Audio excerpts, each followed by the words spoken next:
The Tennessee Department of Safety created confidential dossier of 50-plus activists during national protests. This included people who had never been arrested. It included personal information as to who people were dating, what their parents were doing for a career. How often do you violate citizens' constitutional rights by this type of surveillance?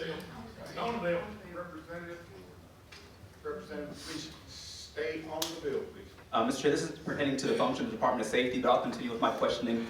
It's my understanding under this sunset hearing, we can ask questions as to the operation of this department.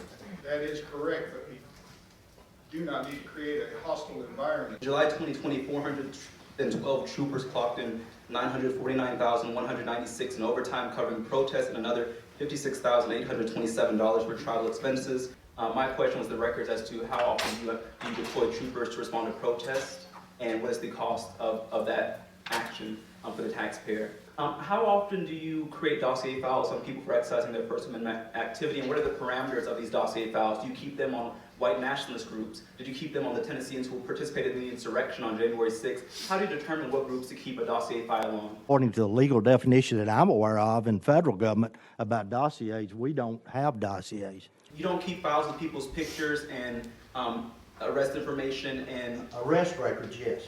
even people who are not arrested in this file. There are people who had never been arrested included in this file, correct? If they were identified during the protest, they may be in there. I don't know what you're referring to. This is a rogue agency in our State Department that has a history of violating Tennesseans' constitutional rights. There's no oversight over this department. We need to look at the militarization of the Tennessee Highway Patrol. We need to look at racial profiling when it comes to traffic stops. We need to look at the assault on citizens' First Amendment rights. Thank you. I urge my colleagues to vote against this bill until we can get answers from the Department of Safety and the Commissioner Long that are on the record and that are forthright. Thank you. Thank you. All in favor of moving this bill out to Council of the Rules, signify by saying aye. Aye. Any opposition? Nay. Bill moves out to Council of the Rules. Thank you, folks. Thank you.